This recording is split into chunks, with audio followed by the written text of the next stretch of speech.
Hey everybody, it's me, Angel Benton, and today it's time for another Sudsy recap. Tonight is all about Vanderpump Rules. I just saw the episode just now. But before I get into that, I have to say, so I was watching old episodes of The Match Game with my roommate, and we were watching, and Gary Crosby was on one of them, and we didn't know who the hell he was, right? I had to Wikipedia him. I'm like, I don't know who the hell he is. He's Bing Crosby's son. Okay, so, and he's long dead. So so as I was looking at it, it said his dad is Bing Crosby and his mom is Dixie Lee. And it reminded me of this one story that I'm going to tell you. Okay, so in 1995, I was a cast member on this show called Showboat. Well, the show was called Showboat Jubilee, and it was on the Showboat Branson Bell. I was in the opening cast of the Showboat Branson Bell. And that's actually where I worked with Stephanie Block, who went on to become like Miss Broadway. Like, she's done so many shows. Okay, regardless.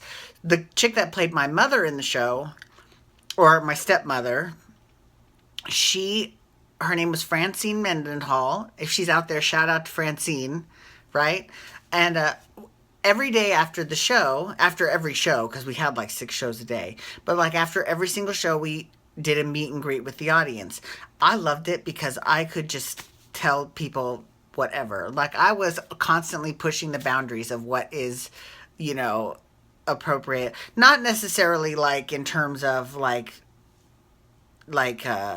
language or sexual content. I'm just talking about, like, I would say that I was like, oh yeah, I'm 14, I have a tutor, like, and people would buy it. Like, it was the best. It was, especially because back then, that was 21 years ago, I looked like I was 12 years old, and I could easily pull off 14.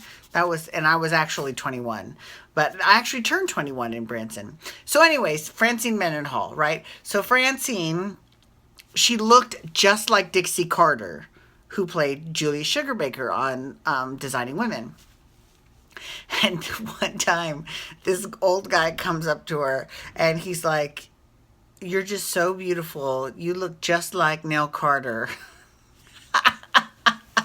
And of course, my roommate's dying laughing, and she's like, "Did you laugh at this guy?" I was like, I didn't laugh at his face, but obviously from that point forward, we called Francine Nell Carter because, we're going back, because she handled it perfectly. She just laughed and said, "Oh, sugar, I think you mean Dixie Carter. Nell Carter is short, fat, and black," but yeah, I think Dixie Carter and Nell Carter are both dead. Wow, I really need to kind of clue in a little bit. That's really crazy. Because I was looking through all the people on Match Game to see who's still alive, and there aren't that many. But yeah. So anyways, that was just a cute little story I thought I would mention to you. Okay, so now we're into the main event. Vanderpump Rules. Okay. I have to say, it is very interesting to see Lisa Vanderpump actually on both shows, this and The Housewives of Beverly Hills, because the role that she plays in both shows is very different. In Vanderpump Rules, she is the boss. What she says goes. Like, if Lisa says something, that's the word of God saying something, right? Whereas on the Beverly Hills Housewives, she's just one of the girls, right? It's a very different dynamic. So it's very interesting. Okay, so we saw this week that James Kennedy actually has a job DJing at some other bar on Sunset, on the Sunset Strip somewhere. And that's fine. Good for him. He did come ask Lisa for his job back, at Sur and Pump. And she was basically like, "My life's a lot better without you in it." I mean, she literally said those words. And of course, red fingers from snapping so hard. I'm like, yes, bitch. Yes. Get it. Say it. Anyways. Okay, so that happened. And then also this week, and it's so funny because the thing that gets James every time, like, first of all, it's his mouth. I mean, like, he's got a really bad potty mouth. And he couldn't even talk to Lisa without saying the word fuck. And she's like, that's exactly it right there. That's why I am better off without you. And then not only that, but she played that Jax card, and that just she mentioned Jax, and then he gets, crazy about that too. And it's like, see, that's exactly what she's talking about. She just laid a trap for you, and you just walked right into it and didn't care. Stupid. And I was like, wow, I can't believe you fell for that. Okay. All right. So all of that was going down. Okay, but speaking of Jax, so Jax this week had gynecomastia surgery. It's when you get boobs, man boobs. And you know what? Going back to James Kennedy real quick. His girlfriend Raquel is that Lynn's daughter from Orange County Housewives? Remember Lynn? Crazy? Not she wasn't crazy actually. She was really kind of ditzy, but she was cute, and she had a fierce jewelry line, and she had these two teenage daughters. I swear one of them would look like this girl Raquel that he's dating. I don't know. Look it up and tell me. I'm not, but I'm not, I know I've seen her somewhere before, and I'm not a pageant queen, so I don't know anything about the pageants, so, but I think she might, but I am a reality TV whore, so I'm like, oh, I think that's Lynn Curtin's daughter, but we'll see. I don't know. I could be wrong. Could be mistaken.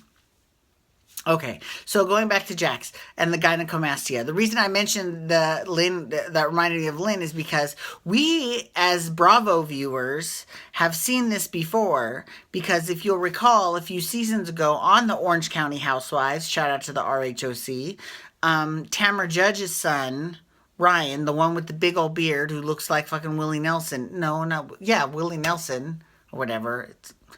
I don't know why I hate that those big old long beards are all in style, because I do not find them attractive at all. Now, granted, Ryan is probably not trying to turn my eye in terms of his look, because he's got his girlfriend. I'm probably not his target demographic. That's what I meant to say. So, but it's just annoying because all kinds of guys are like that. Like Kristen's boyfriend from Vanderpump Rules, Carter, he's like that too.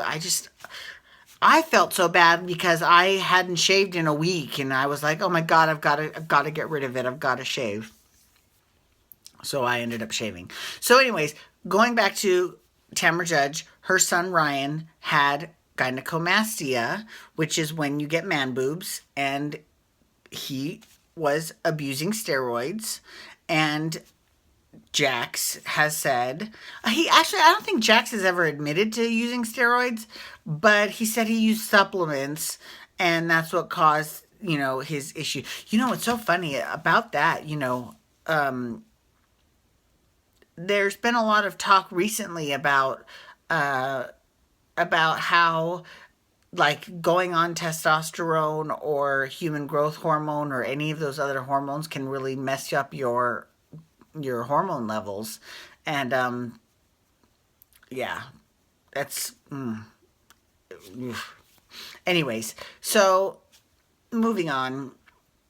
So Jax had surgery this week, the same surgery we saw Ryan go through, and what's sick, but it was actually kind of interesting, and I'm normally not like this, but the doctor was like, he's got this disc shaped breast tissue in there that we need to pull out, and I'm going to try to pull out this entire disc. And he pulled it out, and it was big. I was shocked, because I wouldn't even look at that. I would turn my head away. Like, anytime they show like a procedure, whether it's on like the doctors or something like that, I can't even watch it. It's too much. But this time I was kind of fascinated by it, and he pulled out that big old disc. It was pretty crazy. And what's so funny is that Brittany is the best person. She might be apart from the whole cunnilingus with Kristen, and I'm not even faulting her for that. I just think that the reaction was a little over the top, because she knows her boyfriend has a big mouth. I mean, come on, but whatever. But other than that, she might be the best person on earth, because like Jax is all in his drugged, groggy state, and he's, grabbing her boobs, and she's like, well, whatever, as long as it makes you feel better. That is a good girlfriend. That's pretty fucking fierce. Okay, anyways, thank you so much for logging on today. Feel free to hit me up on Twitter at Angel Benton, hashtag pump rules to talk about Vanderpump Rules. And then you can also hashtag, what am I talking about tomorrow? Ladies of London, is that tomorrow? Or, yeah, Ladies of London is tomorrow, and then the Housewives of Beverly Hills on Wednesday. Got it. Okay, right? Is that right? No, tomorrow's Bold and Beautiful. Hashtag Bold and Beautiful for tomorrow. And then the day after is Ladies in London. Get it? Okay, great. Have a wonderful day. Peace out. Wubba, wubba, wubba.